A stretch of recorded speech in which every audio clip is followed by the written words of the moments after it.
Well, this is going to be the YouTuber and content creator panel here. Thank you for coming, everyone. I'd like to introduce our special guests today. We've got Toren Atkinson, RPG writer, rock star with the Darks of the Hillside Thickets, and just general uber geek superstar. And of course, no less a superstar, Seth Skorkowsky, YouTube creator and podcaster and writer in the RPG space. Thanks for coming, guys. I appreciate this. Today we wanted to talk about specifically YouTube, Twitch, video creation, content creation online. And both of you had experience and success with that. I figured that might be a worthy conversation to have. And find out your processes and find out your history with it and such. So maybe start with some basic introductions. Tell people how you got into the to the hobby and then into doing video, and we'll just start with that. Sure. Yeah. Well, I like attention. So I saw the YouTube happening, and now you can be on TV for the masses. And now instead of there being 20 channels, there's a billion channels. Yeah. So I use it for drawing, live stream drawing. I do make DM tips, like role playing tips and stuff like that, and doing character voices. And then I'm a storyboardist by trade. My day job is storyboarding for animation. So I've been doing a series lately on storyboard artist reacts to the 1983 Dungeons and Dragons cartoon. Yes, I've seen a few of those. Definitely. Yeah, so that's kind of so I started it when I started my channel. I didn't really have a plan, and that continues to this day. And Seth, same thing. When my debut novel released, I had a guy who was really into marketing says, you need to make a YouTube channel. It's the second largest search engine. And I was like, what do I make a channel about? He's like, well, make it about writing. It's like, I've written one book. And so I sat on that for 2.5 years before I finally decided that I was going to start talking about role-playing games. And I started it with absolutely zero plan, zero technical ability, the world's worst camera, the world's worst camera's onboard microphone, and no idea how to edit. So I pretty much started as low as it gets, and it has evolved significantly since. Yes, no kidding. But wow. I pretty much just figured out that all you have to do is start, and then once you start, the second video is easier than the first, the third, and fourth, and whatever I'm at now. Yeah. But it's there was no plan. Yeah. Well, you went to school for radio journalism, was it you said at one point? Or Radio, TV, and film, yeah. And absolutely none of it has been remotely useful. So when I did video editing, we were doing Super VHS, which is using linear editing on these giant machines, and at the time stuff like nonlinear editing was this beautiful thing where we could actually just make a slice in the middle of the drop something in, because that's how it's nonlinear. Yeah. And I had absolutely no training on that, because the class that allowed the one nonlinear machine that they had at the university was $1 billion. And now, our phone has got better nonlinear editing machines than those schools did. So, and then I did audio using reel-to-reel tapes. Yeah. So none of that is remotely useful for what I do now. Yeah, totally changed. Well, then not even the theory behind it or anything. It's just, but at least it was just a totally new thing when you started the YouTube video. Well, I mean, the only stuff that I've been able to use in theory is when I shoot my skits, and people talk about I do block it to where when characters are looking certain directions, there's the continuity that you can tell where everybody is, even though only one person's on camera at a time. Those are simple film school tricks, but that's it, and that's more of common sense type stuff.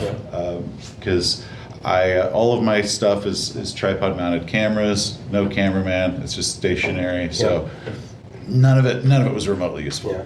Well, what about your own experience with audio visual? Obviously, making music such. Yeah, I actually started with the podcasting first. So I had all of the audio gear. I had really nice microphones because I also do voiceover sometimes. So, but I'm also not technically adept at all. So, So, there's always some level of, is this going to work today? Let's find out. So like my first live streams, I didn't have a camera on me at all. I was just like, it was just me. It was just what I was drawing. Yeah.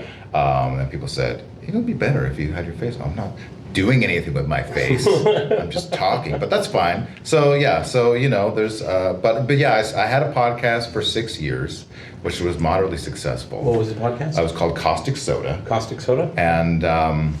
And that kind of, I guess that kind of like, when that ended, I kind of found like this hole in my life.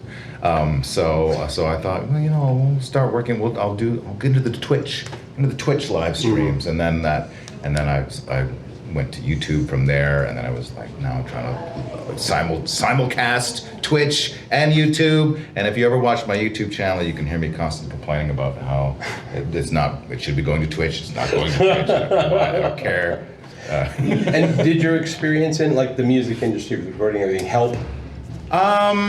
Just really only in terms of like performative skills. Yeah. I'm not doing a lot of singing in my drawing. I would guess. Well, that's up to you, obviously. I could, yeah. You like kind of hum to yourself a bit. Yeah, that's a good idea.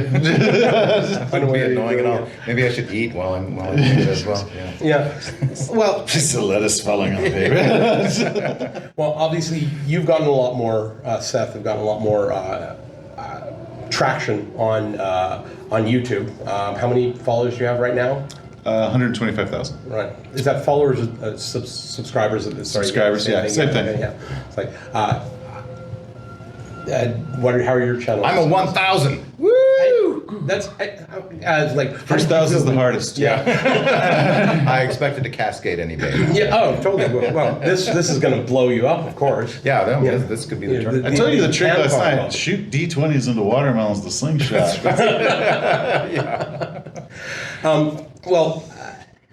Because there are obvious differences between you're a lot more focused by the sounds of it on Twitch, and Seth is a lot more on YouTube. Have you done any Twitch type stuff? None that I've ever set up. I've been on Twitch streams when I've done actual plays with different groups. Like Glass Cannon always does theirs on Twitch, and then they release it on YouTube later on. So I've been on Twitch, but my whole job was just to stare at the camera. I didn't do any of the setup or any of that, so I have no idea on any of the technical stuff. But legally, I've been on Twitch. Okay.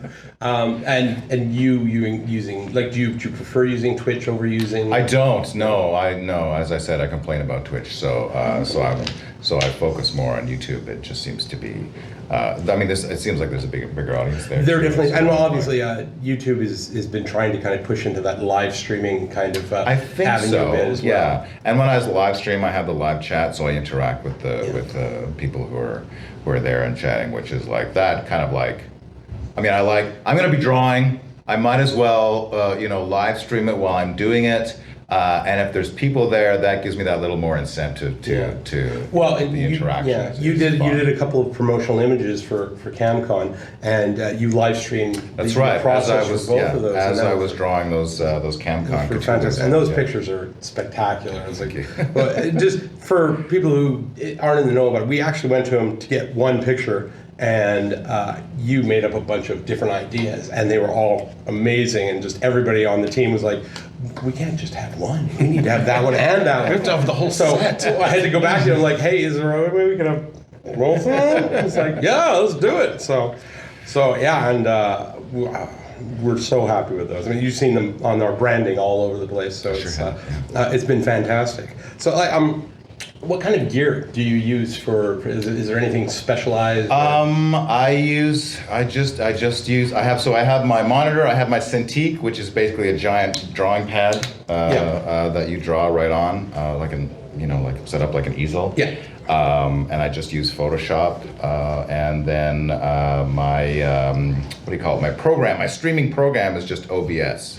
Okay. So it's just called OBS. Do you use like one of those like control panels for the OBS, or you just use your computer? No, it's just the program, and then I set up my webcam, and when I turn it on, my webcam's not So I'm not plugged in. So I have Technical to difficulties. close it and then restart it after I plug in my webcam. Yeah. These are the technical problems I'm having. Yes. Oh, we have no idea what you're talking about in terms of technical difficulties at Kamcon. But it's pretty straightforward, so I only mess it up like 40% of the time. So Oh, that's pretty good. yeah. Yeah, that sounds really good considering some of the issues I've had. What are you, Seth? What's your equipment setup? For video, I have a Canon ES Mark II that I use, just camera. It is a basic little camera that they actually made for people doing streaming that they then discontinued. Is that one? Does it use mini DV or is it's all digital? It's just it's a little mirrorless Oh, okay. camera, and then that goes through my teleprompter. Ooh, wow. Because I actually write my scripts out. Excellent. And then my microphone that I use is just a Rode lavalier mic. Okay. And then I actually just record everything on the card on the camera. Mm-hmm. And then once I'm done, I get up, I dismount the camera because they have to have the card part where it's at the part where I mount it. Right, So nice. there's no recreating that shot after that's over. And then I have to walk across the house and put that in my desktop. Like, I know there's a lot of people that have it all wired into like the laptop right there, and it's all cool. I'm technically like incompetent, Yeah. and that's a lot of work. I'm also lazy, so I just do it that way. Then for the podcast recording, I will. It's just my webcam on my computer. Rode Yeti X with the blue voice filters, which I was having trouble yesterday as my technical issue because I don't know, maybe it was like, well, you're in Canada, we're not sure if you should be allowed to have your software. But I don't understand. So it's a totally different setup for both. Yeah. But the one thing which I will say when you're doing YouTube, what's far, far, far more important than your camera is audio. People can forgive if your camera's a little blurry or a little grainy. Half the time they're not even looking at it. True. But they're far less forgiving for good audio. And a lot of people, when they're starting off, make the mistake of like, oh, I need to have like whatever 4K 60 frames per second, which you do not need if you're just sitting there stationary in front of a camera. That's the biggest waste of memory and money that you could possibly do. But then they use the onboard microphone. It's like, good, what are you doing? Yeah. Invest in a microphone because even the most expensive camera in the world has a crappy onboard microphone. This is law. So a cheap microphone that you can plug in is going to be better, almost guaranteed, 100% of the time. Yeah. Just start with a microphone as the first thing you would actually invest any money into. Worry about the camera later. I won my first Emmy award using my Galaxy phone. So like camera is not, that's when you spoil yourself because you're getting yourself something nice. But get the microphone. Do you guys ever especially when you're first beginning, do you have any like specific like stories about times you had some real like difficulties or learning curves with your equipment or the process that you needed to eventually figure out? I just feel like if I was a more patient man, I would have started like years ago, like years prior. I was like, oh, this is too intimidating. I don't like change and learning new things. But but slowly, gradually, with help from my friends, I was constantly posting on Facebook. How do you do this with the thing? Yeah. And so thankfully, Go on I YouTube. There's always some. Oh, yeah. There's always some like 15-year-old Indian kid that knows the answer to what you want. He's got like 17 subscribers. You can barely understand him, but he knows everything. Exactly. I've been to those channels. Yeah. They're there. It's like they know what they're talking about. It's Bless like, them. Bless them. Totally. I have one guy that shows me one single trick on Photoshop I could never remember. I basically have this one video saved. Yeah, bookmarked. And it's like, I am probably 2/3 of the 6,000 views this video has had. How do you do this again? It's like, how do I do a color swap? Oh, let me go to my favorite guy. Yeah. It's a couch, and he changes the color of the couch. Yeah. One day I'll remember how to do it. He's going to be like, man, where'd all my viewers go? Yeah, or if he drops his channel, you're SOL. I'm absolutely screwed. What would the technical elements of filming be the biggest barrier to entry to doing YouTube videos or Twitch videos, or is there something else that may have made it more difficult or even daunting in the beginning? You do a lot of editing. Yeah. I'm addicted to editing. Yeah. Is that to say you enjoy it? I love it. Okay. I love it, except for when I hate it, but I love it. So editing to me is like building a puzzle. So a lot of people don't like it. Also, there are a lot of, once your channel hits like probably about 40,000 subscribers, you will be instantly and forever flooded with people offering you editing services.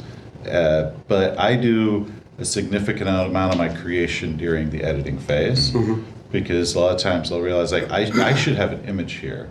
I should do this here, because when I was visualizing it all beforehand, I didn't know what it was actually going to look like. And so I actually do a lot of creation during editing to like fix things or make it better. So I couldn't, if I went to a third party, it would actually really lessen what my finished product looks like. Yeah. So I started with a program called HitFilm, which was a free program and amazing. And then you could add like these little like kind of like add-ons. So I could add like minor effects, like, but it came with green screen and it came basic editing. That's all I needed. But then it was like, you'll see some videos like I'll have like a fire burning behind Jack the NPC, like these little 3D rendered fires and stuff. Yeah, those are like, I'd be like $25 for like 7,000 effects. I'm shooting lasers and stuff. And like that's all. But then I guess they're big enough to not charge for HitFilm. Which is like, but I'm already addicted to it. Because that's what at that point was like, well, should I go to Adobe? Say, I'm already actually like exceptionally proficient in this. It's 10,000 hours to get proficient in something. I already got my 10,000 hours in HitFilm. Like, don't make me start over on this other one. So I just use that. That I think is probably the biggest barrier for entry for people, is just learning how to do that.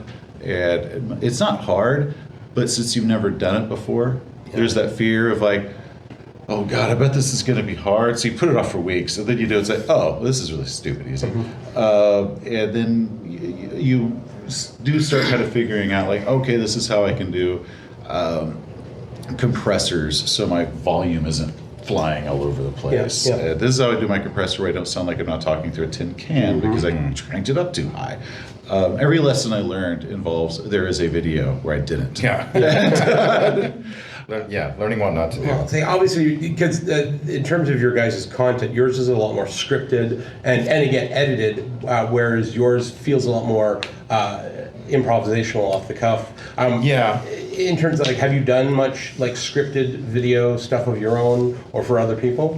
No, not really. I would just add to what Seth was saying, that editing is a skill and it can add a lot of character to your project, which can be great. I did a lot of editing when I had my podcast. I was basically the editing guy as well, and I really liked editing audio. But when it came to video, suddenly there's another layer of like, oh God, am I really gonna find all the images that we're talking about and putting it in? Every time we mention something, there's gonna be something on the screen, and now I have to worry about rights and music rights. I'm kind of like, I have a playlist that I play when I stream that I've narrowed it down based on what YouTube has flagged. Oh, okay. So, YouTube has flagged that song. I'm taking that out of the playlist. No, it's with Modern Mythos. We do not have Dr. Still, so I think it's playing. I know. They tagged me. I know. Okay, guys, when we record it, we have to have one with the intro music and outro and one without. It's so ridiculous. I'm in the band. Yeah, I know. All of these songs belong to me, but the distributors don't care. Oh, no. Yeah, so we send them to the distributors, and like if I want to put something on my channel, it'll get flagged for my music sometimes, and then I have to either decide, do I want to contest this or do I just not care? Yeah. I mean, if you would please write me a note on a napkin. Oh, absolutely. It says it's like, I give you full permission, and they'll just take a photo and I'll send it. This is official, I swear. It's like that gets on a Waffle House napkin. Big grease stain in the corner. At the very least, it's a good story. So there's always just rights issues as well that I do not want to navigate. So that can also be frustrating if you're trying to make something creative and then suddenly you hit that wall. Yeah. Rights is obviously a big deal. Have you run into any like Especially rights? on YouTube, because they're very... Yeah, exactly. They got the algorithm. So YouTube music, they will nail it so fast. It's so hard. Usually before you post it. I used to do a gag where I'd have, like, if I checked the APC, like lip syncing with something, that quickly stopped. Oh man, I had a wonderful rendition of White Rabbit I had to remove because it was fantastic. But like, I remember, like, when I was doing like a Conan unboxing, I had the Basil Polaris. It was really low. You could barely hear it talking over it, and it still picked that up and like busted me. So like, I think I replaced it with something out of like the YouTube library, because they've got like 1 billion songs in the library you could use. But I wish I could search for like a song that sounds like this other song, which there is actually bands and companies that like, that's literally the thing. I want a song that sounds like the Star Wars theme, but isn't. Yeah. And like, that's all they do. It's That's a gig. well, it's like, if you ever see like channels like how it should have ended and stuff. That's why it's like, it's not quite the theme song to Indiana Jones, but It's close. it definitely is the theme got the song. vibe. Yeah. And then with images, that's also part of the reason like why I started using. I use a lot of stock photos, and I do belong to some stock photos like sites, but stock photos are ridiculously expensive. Unless they're 1940s, 50s, and 60s stock photos of the guy in the suit holding up a thing. And I love those. I am addicted to those things. I'll Photoshop like GM screens and crap in that. That sounds like the kind of content that if you were doing stuff on classic Call of Cthulhu, it's, those are the images I need anyway. Oh man, no, it's the best. With like you're like, it's like a boardroom and there's a guy talking and they're playing Traveler or something. It's just like completely bizarre looking. Or like the teacher reading for a class and she's actually reading The Cult. Nice. That's inappropriate. That was a Photoshop I did. But those bring me joy. But a lot of those have hit a public domain. And the best site was they used to sell them on CDs before the internet. Right. And a guy loaded up on Tumblr like, hey, I bought these CDs at a garage sale. Here's like 3,000 old stock photos from the 60s. Nice. It's like, done. So I usually use those. If I'm talking about a role-playing game, I will use that game's art with absolutely, I'll use all of it. I'll use every single picture if I can. Because I know they are never, ever going to complain when I'm talking about their game if I'm using their art. Yeah. And if they do make a stink, I'll make sure that people know they made a stink. Yeah, exactly, yeah. But usually they're just so happy that somebody's talking about them that they're all like, well, whatever. That I know I can, with some of them, I could call them and be like, hey, can I have a high resolution version of this image? Yeah. Because I'll work with 1920 pixels wide. Yeah. And a lot of times you get the picture, it's 400 pixels wide. If I blow this up, It's a little bit blurry. it's all cubey. But if I leave it small, nobody can see what the heck it is. And I want to make this actually my banner. Yeah. So I'll either upscale it or like just send a message like, hey, do you have a copy of this picture without the text? Yeah. Which a few of them I've never actually had to send the email, but to like people who've like done their modules. Yeah. Like, can I get your cover without the text, but then I can build it to be framed right for my video cover to look like the cover of your module, but your cover does this and I need it to do that. Yeah. And you framed it so perfectly that if it's not a perfect square, I can't see the whole picture. So I'm gonna, You can see the bottom of somebody's head. I need to manipulate some stuff. Yeah. So, but that's their art, and I'm talking about them, so they're usually pretty cool. Yeah. YouTube won't flag you for static images. They will if you're playing video. Yeah. At any time I've ever played like a clip of video, which I don't even know how the heck some of these people are able to even get the video in the first place. Mm-hmm. Like, say, what program are you using to get this? Nothing lets me record video onto my computer. I can upload a thing, but whatever. I'm technically incompetent, but they'll tag video. Yeah. But static images, no. So that's handy. That's why all the Star Trek reviews I watch are all just still images. The guys talking about it. Or just it's like a still the image. footage from the trailer. Yeah. Just playing in kind of a Yeah. loop. Right. They don't show to do footage from it. Yeah, I've seen a lot of creators. I watch Movie Bob. Used to be on The Escapist, does movie reviews, and typically it's the trailer that's looping behind him as he's talking, or in the images and stuff that he's talking about. This lead into the next kind of question. How long have each of you been doing like content creation, essentially? Content. Yeah. Content. However you want to define that. Like, it's probably more going to be leaning towards the video, like the Yeah. Twitch and the YouTube stuff. That's a good question. I guess, well, my podcast really started like around 2010. Okay. Like before that, making music videos for the band, Yeah. which eventually did go up on YouTube and are there. But yeah, but with for us that was like we got to make a video because it's fun and put it on Much Music, and then that's a bygone era. Yeah, I just don't see it anymore. It kind of sucks. So probably about like 15 years, give or take. Yeah, I guess so. Yeah. Seth?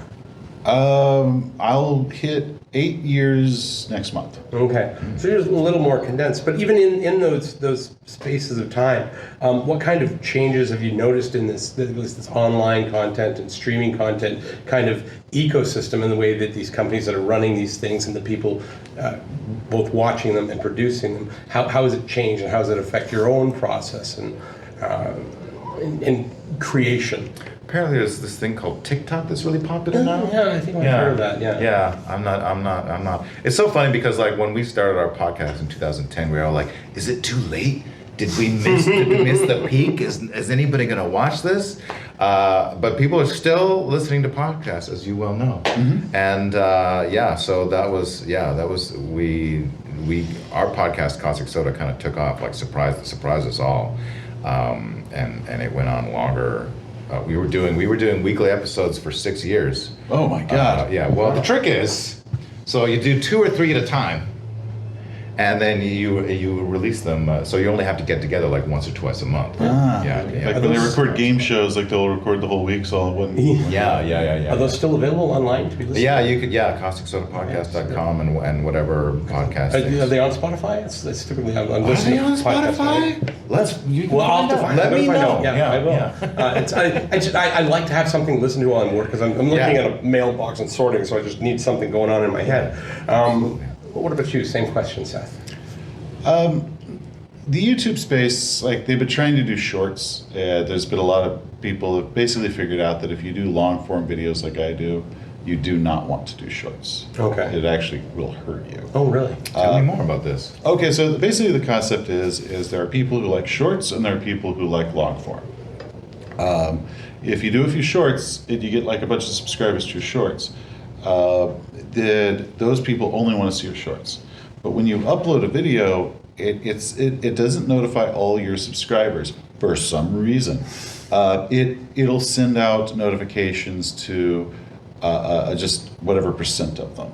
And depending on how they react, it'll send out notifications to the next bracket, and if they do the next bracket, et cetera, et cetera. Yeah. Well, let's say half of your viewers want shorts and half of your viewers want long form.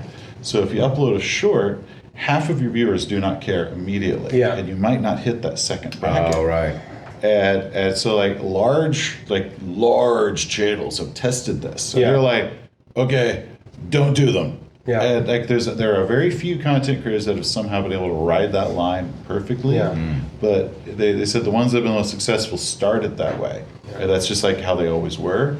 But if you've been well established in one and you start doing the other, it not only bombs on the other, but it actually can hurt The both. other one, yeah. So I did a couple shorts just experimentally out of like the skits. Yeah, that I I've did. seen a few of them. Yeah. And it's like, okay, but also like the amount that they pay you is so redonkulously nothing. Yeah. That it's like, wow, that's a lot of work for absolutely nothing. Yeah. Because you have to get several thousand times more views to even make a dollar. I think somebody at some point probably was thinking, maybe it's a good promotional type of thing. It's supposed to drive traffic to the larger stuff. And I guess that's not happening the way that they were expecting it. It's not the way they expect it. They're two different types of audience. Do you figure it could be better if they changed how that system works? Oh yeah, and there's whole channels dedicated to how if I was in charge, how it would work. I don't know. The other thing that's really changed is how thumbnails layout works, of what works. Like before, thumbnails looked this way. And if you even look through my catalog, you actually see how my thumbnails have slowly started changing to a format that is actually what currently works better. Yeah. Such as thumbnails work best if there is a person on it. Yeah. Also equally as much hands. So like Bud's RPG review where it's like just a pair of hands. Yeah. That works great. Yeah. And like I think it was Dave Thurman or somebody or Ben Milton who tested it. It's like because you can actually test multiple thumbnails at once. Yeah. It's like the hands are as successful as a face. Really? But like the picture, like just the cover, bombed. Yeah. And Wow. so that's why you end up so many like thumbnails with a person like giving that really awful reaction face. Yeah. I hate so damn much of those. Like that. Yeah. It's a bit much. Oh my god. So, but usually you want text on the left side, and This is useful information. Keep Yeah. going. yeah. So like on the left side. And it doesn't have to be the title of the video. It just has to be enough to get them to stop, and then they can read the title of the video. So that's why, like, you'll see thumbnails. It's like it's even worse. And then you're like, what's even worse? And then you like read the title. Yeah. So that has significantly changed. Yeah. And I used to always have it where like the title was along the bottom, but how they do it now is there's a time clock stamp of how long a video is. It'll cover half your title. Yeah. If it goes down to the bottom right-hand corner, so that's why everything's on the left. Yeah. So they could see all the text. It used to be like certain size because the picture is going to be that big that they have to read. So the text needs to be big enough that somebody scroll on their phone can actually read it. It's fun video production, even on TV. I've seen it way too many times where you're watching a TV show and they have like either the credits or like this person that's talking, but because TV is the way it is now, they have these weird kind of mid-show commercials that are just the banners that come in and they cut everything that's there if they don't compress the image. It's like, what the heck is going on here? Like, there's no communication with the creators or people releasing. Do you have any issues with that? Is your relationship with like YouTube or Twitch is as complicated as it may or may not be? Is it good? Is it bad? Do you think it could be improved? Everything can always be improved. Yeah. I get so it's inscrutable to me, like how to make like all the stuff you're talking about. This is all news to me, and it's like the algorithm and it's all inscrutable. Like I mostly just do my content for me, and my friends, my online friends, and if I get more, then that's great. But yeah, I find it so. I subscribe to Dungeon, the Professor Dungeon Master. Yeah. And all of his titles are all clickbait titles, and everyone complains about them. But if you don't have them, nobody watches them. Oh, and So he'll it's mock them in the video. Yeah, absolutely, he will. Yeah. I can't bring myself to do it. Like, It's rough. I can't. Just, I evidently do have dignity, and that was. But I can appreciate the situation. And I have some significant fake boobs that I've wear in videos. I don't have dignity in some ways, but that is my line. Is those thumbnails. Got some dignity. This said by a gentleman who's throwing poop in a bucket yesterday. So, Yes. I did well at it. yes. Well, I've seen how you obviously have varying degrees of success and personal and otherwise. What's been your most successful YouTube or Twitch stream video? Like, is there one in particular that either we'll have both. One you're particularly proud of, and one that has done particularly well. The one there's two. There's one video I did where I was just reading there's a novel called Bear by Marian Engel, and it's got an intimate scene between a lady and a bear, and I just read that, and that Like was the scene or the book? I just read that scene. Oh, okay, Yeah, okay. Yeah, it was like 15 minutes or something like Yeah. that. So that was easily my most popular, which I just did as a lark like 9 years ago, whatever. And then I have a friend who is a videographer, and he's like, come into my basement studio, and we'll do this. I'll set up proper cameras and everything. Like he's the tech guy that I need. Yeah. And so we did this video on how to do non-player character voices. Yeah. That aren't like accents or impersonations. Yeah. They're just like changing your tone and your rhythm and your pace, and like using props, like pulling your hoodie over, and now you've got new characters. So we did a character about that, and then that immediately went up to like I think like 40,000 views. Which is like yeah. So that surprised me, and it speaks to how good production value can really help your. Well, it definitely doesn't hurt. Yeah, absolutely. But would those also be like your favorite ones that you've done, or is there's like the ones you wish have done better because you thought it was really, really great? No, I feel pretty proud about that, and we're talking about doing some more. So yeah. Right on. Yeah. Good. Looking forward to that. Same question, Seth. My most popular video I hate. Good. This is gonna be a great story. So I consider anything that I did in my first year terrible, and anything that I did in my first 6 months unwatchable. Okay. Because as I said, I was figuring it as I went, and all my equipment was as bad as it can get. I did a video in that first 6 months called "The 5 Worst Characters That Good Players Make." It was a 9-10 minute video that was just awful. And about 6 months after it released, it exploded. And what it was is it was the topic that I didn't have enough time to talk about the actual stuff I wanted to, and it came off wrong. And I actually ended up like exploring those topics again later on much more effectively. But that video, I took it down in 2020 because it was still so popular that people would see it's like, but that's not what my channel's like about. Yeah. And I didn't want that to keep being people's first impression of what my channel was like. Because also garnered a lot of hate. Yeah. Like straight up insane amounts of hate. Like back when you could do private messages on YouTube, I would get like private messages of just why I'm a horrible person. And that one I think was at 600,000 views when I took it down. Yeah. And that is still my most watched video, and it has been down for 4 years. Yeah, it has been down for 4 years. Have you ever thought about like redoing it, like more of a modern spin on it? I did over the course of several videos. Like the one that's just like was like over the 13th Warriors, a whole video just dedicated to the 13th Warriors, because I had to explain the concept of a theme game before I talked about it. More of a deeper dive on it. That's what I thought. Yeah. And I mean, everything about that video was awful, and that's still the most successful one I've done. Yeah. But that was also that is the one that put my channel on the map. Yeah. Because I was about to give up doing YouTube because I've been doing it for like 9 months, and I had like 400 subscribers, and I was busting my butt, and I was like, this really isn't going anywhere. And like I've technically not made a single dime doing this.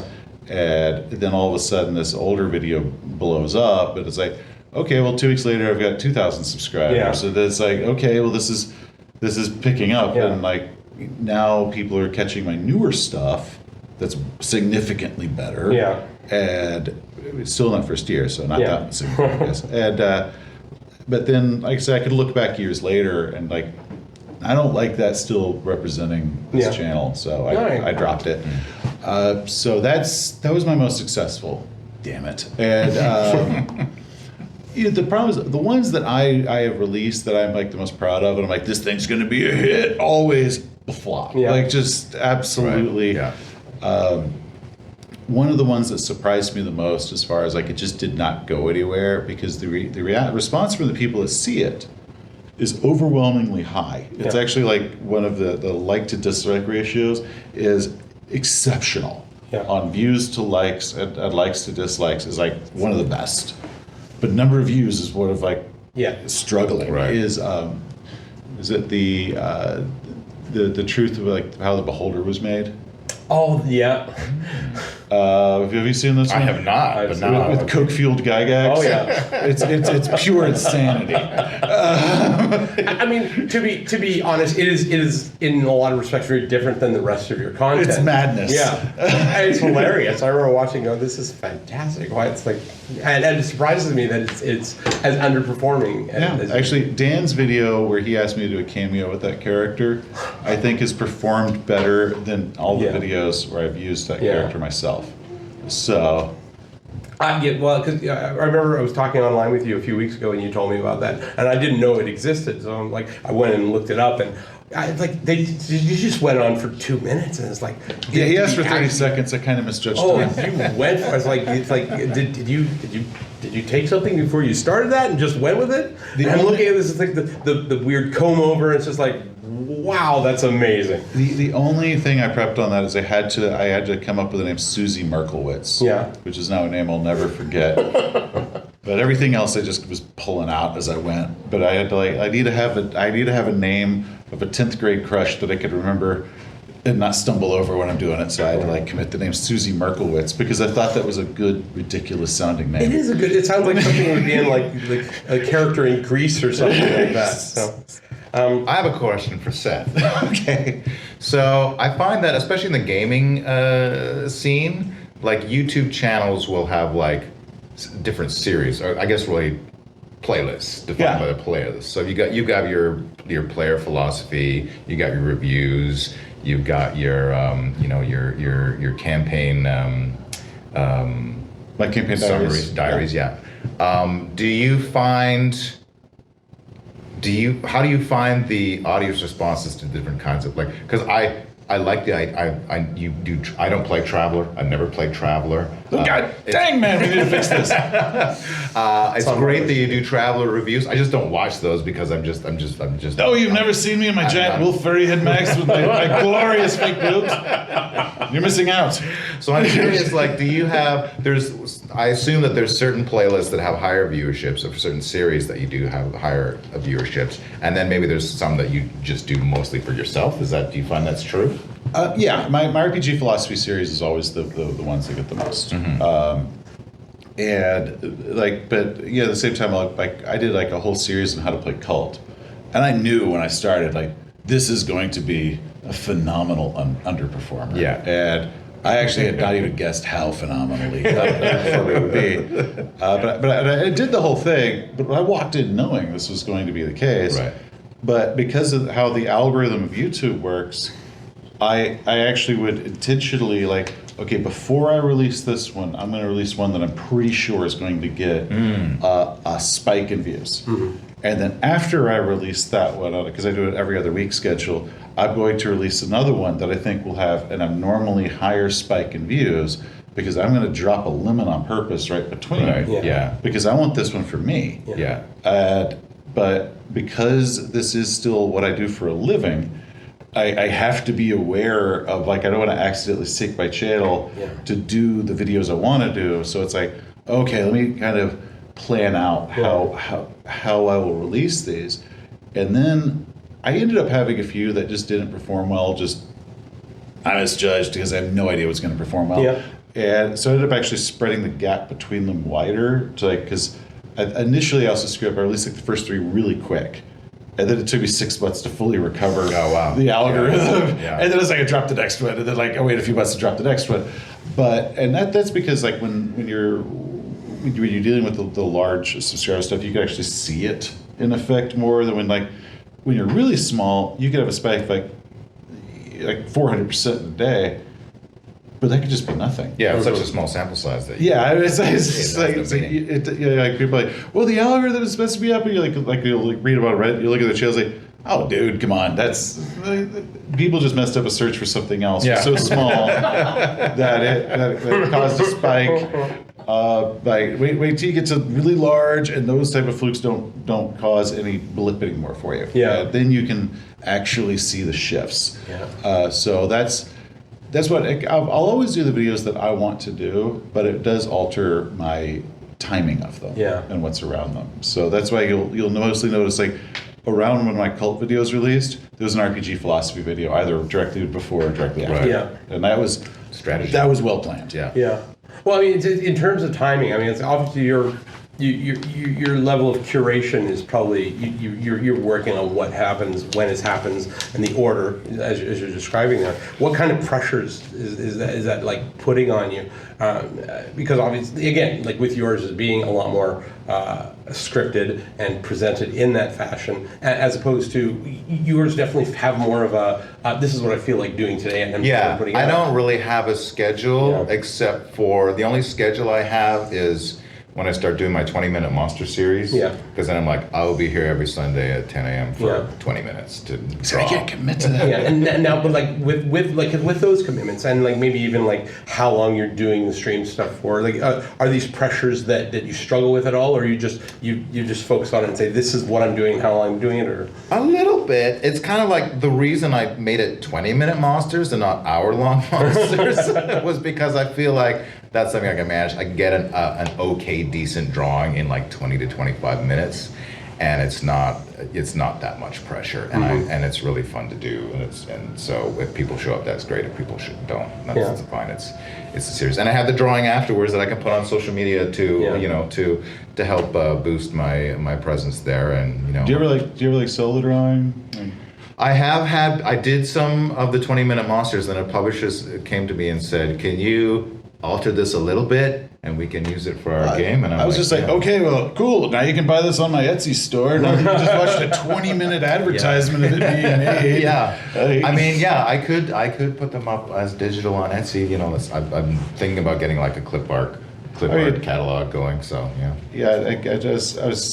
bad at monetization, is what I'm trying to say. A buddy of mine has just started a YouTube channel. He's really into succulents,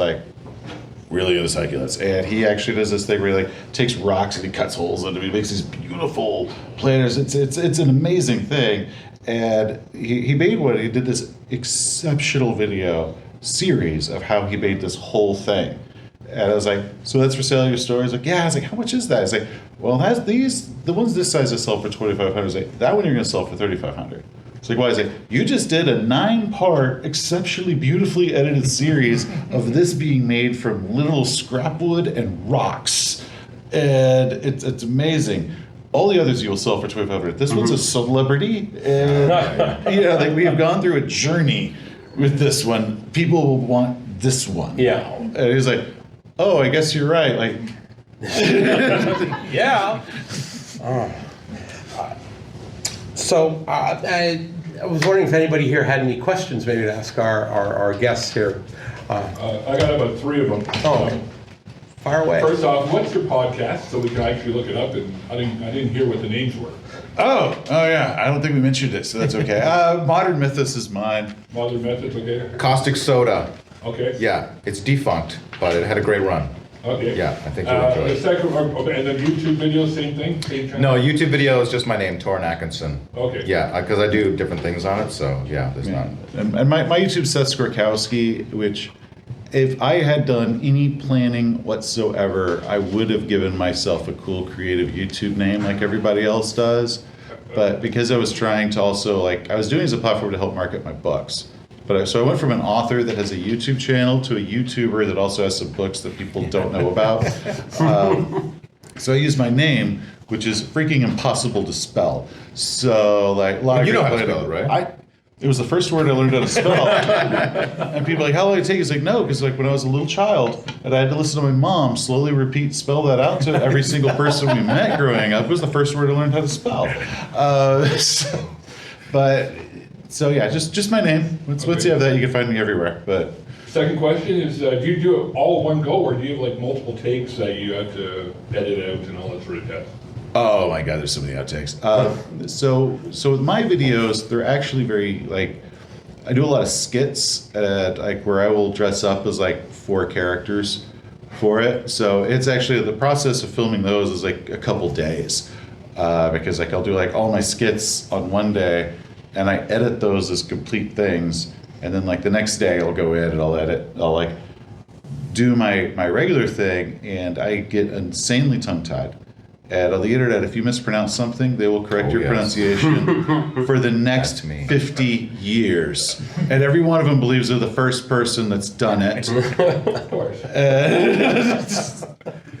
Oh, there's so many people. If I could just punch them. But when you're talking to the camera, no matter how many times you might like practice something, it is amazing how unpronounceable everything you wrote is, or how awkwardly you might have written something out that you're like, what idiot wrote this? And it's like, me.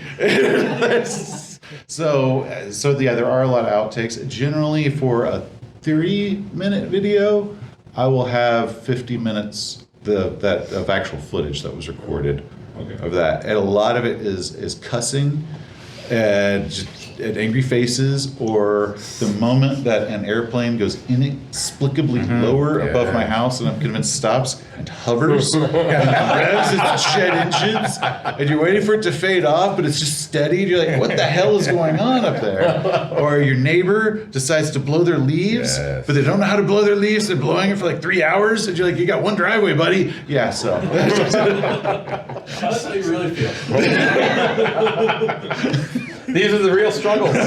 God, leaf blowers. Do you deal with many outtakes with your stuff? I or- don't. Well, I mean, my live streams are my live streams, Yeah. so whatever happens, happens. I mean, I think the hardest time I have is like I've done some crafting videos where I'm out in the wild. I did one on how to make trees by just going out finding deadfall and cutting branches. So I find the perfect branch.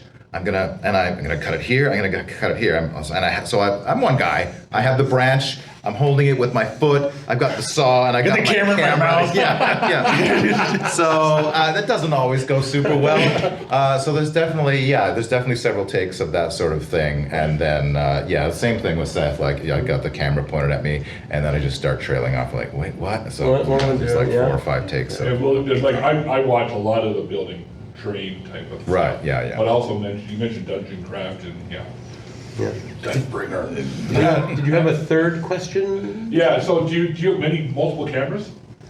I don't. You don't. Nope. Just the one? I technically own multiple cameras, and But not at one time. yeah, I actually own 2 of the cameras that I use because one of them had a technical issue that they couldn't fix, and it can't take audio in anymore through the headphone jacking. For some reason, the guy couldn't fix it, and I thought, well, I could set up a multi-camera thing, but it's like, why?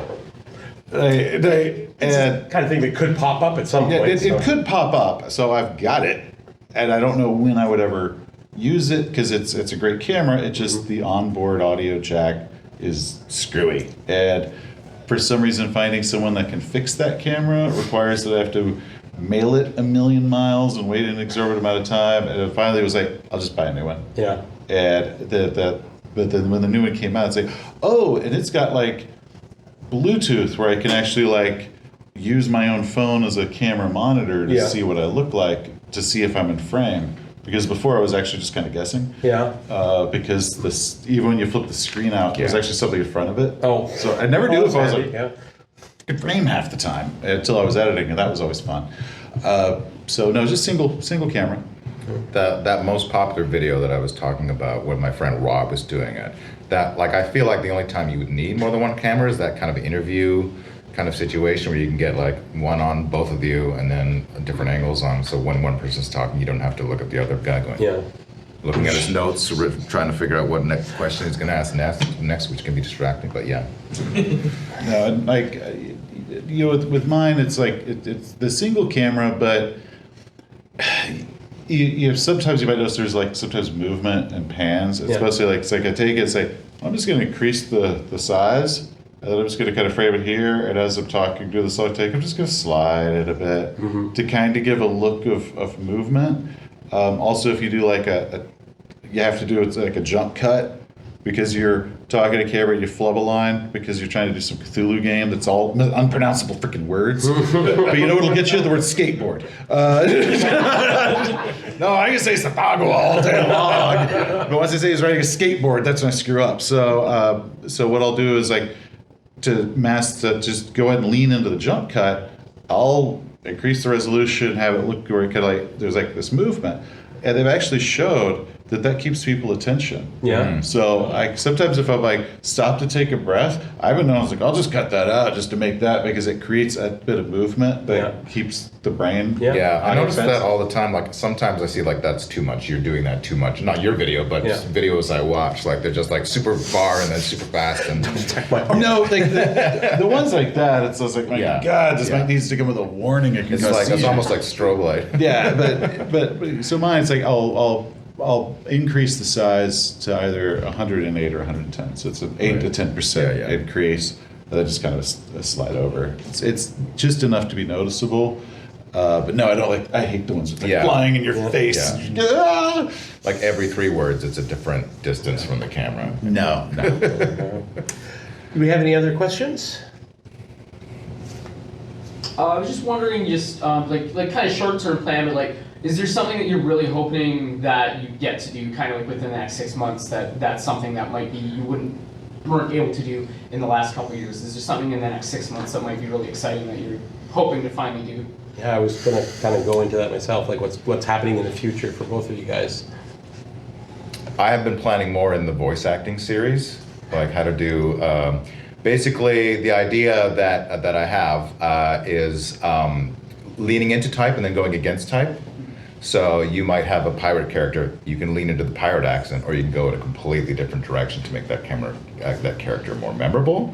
So kind of like doing here's 10 character archetypes that as a dungeon master, if you want to do your NPCs, you can lean into type or go against type. And yeah, so that's kind of next on my list for like planned videos. I have 2, and I've actually picked up the supplies for them like over a year ago, because they're actually going to be very technically difficult. So eventually when I get to it, because it's one of them is a series I call it The Gang Presents, where it is literally nothing to do with role-play games, but it's usually a conversation between all my little characters about pop culture while they're playing a role-playing game. And they're extremely difficult, and I find them delightful. And I want to do one of them discussing the myth that Indiana Jones had no effect on the plot of Raiders of the Lost Ark, and why that is total crap. And why Indiana Jones getting the Ark of the Covenant caused the Second World War to happen. Is the actual plot. What? Well, because they were going to send it up to Berlin. It was going to melt Hitler's face off in 1936. But he stopped it. So, but those are actually very costume heavy, and they're very, and also for that one, I'm waiting for them to finally give me my screen to the Outgunned Adventure, because I want to play a very pulpy game for that one. That's literally all I'm waiting on, is that Kickstarter screen to come in. And then another is a war story video about basically this Call of Cthulhu duo of 2 characters that was actually like the power couple of 2 players that are not role players normally, who for some reason they made this perfect Laurel and Hardy pair that was the most epic role-playing thing we've ever seen in our lives, but it only worked if they were together, and because they had this weird like gag sort of things, that the way they played off each other, that was just phenomenal. And like we've had like bronze miniatures of their characters made, and like we love them, so I have to do that one. But it's also going to require a lot of costuming, where I'm in like the dress, the flapper dress, and then another where I'm in the tuxedo, and we have to talk to each other like a bickering couple. And it's really hard to do if you're the only person in the room and you're trying to block yourself talking to yourself, and you have to pause long enough to be able to respond to what imaginary you is saying. That is so frustratingly simple in my kingdom for a cameraman, but you know. Maybe someday. Well, just as a final kind of like point on that, like, do you have like the dream project to do in terms of the scope of what you're already doing right now? Is there something like, I'd love to do? Okay. This one is, I actually want to do, so at the end of a YouTube video, you could choose up to 3 videos that somebody could click on, like, would you like to watch this next?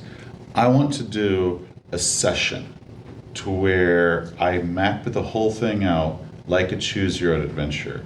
So at the end of a video, it's like, well, do you want to take the right door or the left door? and then the two videos pop up, right door, left door. And then we do that. Say, okay, roll to hit. Did you hit or did you miss? And stuff like that. It would require somewhere around the line of 200 short videos. Yeah. and a very large map of like how I link them together properly. Yeah. So I don't go insane. I feel like you're gonna have to make another separate channel for that, otherwise it's gonna mess up your algorithm. I would have to have a writing. Well, the thing is, they wouldn't even be shorts. You could make them like 3 minutes, but Okay. it's also like kind of going. So I've always wanted to do that, but every time I start thinking about it, it quickly starts becoming obvious how ridiculously complicated that would be, and that you would actually probably need to have like an assistant to keep all of this straight, because it's got like a choose your own adventure, but if you really think about the complexity of making one of those, they're insane how complicated they are. I've done it with HTML, and I've done it with just Windows file folders. You just choose a folder. There's two more folders. Go deeper and deeper. Yeah. And so but it becomes incredibly complex with all the branches. Well, but also if you and want then to build tying them back into an to actual also plot. loop back onto each other Yeah. and stuff. It's like like 3 or 4 endings. So that is one I would love to do. That's something Would that be like like, would you be in a tutorial sense for something, or just pure entertainment? literally a one-on-one game? Right on. Just pure entertainment, no education. Super. I'm going to steal his idea. Yeah, it's a good idea. I'm gonna steal it too. Like, didn't Netflix do a movie? They had the Black Mirror Yeah. episode. Yeah. And then I worked on a show called Last Kids on Earth, and they had like that as well. It was like an animated show that you could, at certain points in the episode, you could decide what the characters would Yeah, I do. feel like it's triggering like late '90s, early aughts CD-ROM games. Yeah. Yeah. Mark Hamill. And you're like, what? Where's And there Really was a bad game series done by Minecraft team. Oh, okay. Yeah. That they then ported into Netflix. Yeah, so something really terrible, green screens, Mark Hamill. Oh, Yeah. It's a dream. that'd be great. Well, hello, I'm Seth Skorkowsky. You can find me at the YouTube channel under the highly imaginative name Seth Skorkowsky. Good luck spelling that one. I'm also on the Modern Mythos podcast with John Hook. And you can find me just about anywhere you can spell the word Skorkowsky. If you want to find any of my novels or find me on social media, it's just one short 10-letter word, and you're right there because there aren't that many of us. Hello, I'm Toren Atkinson. You can find me on the Facebook, the YouTube, all the social media by plugging in my name, Toren Atkinson. And I also have a website, torenatkinson.com, also highly imaginative. Well, I think this has been a fantastic conversation. I'd like to thank Toren and Seth for sitting down and talking with us. And thank you all for coming today. And I hope everyone had a great time and maybe learned a little bit. I learned a lot. Yeah. Thank you so much. Fantastic. Well, thank you very much, everyone.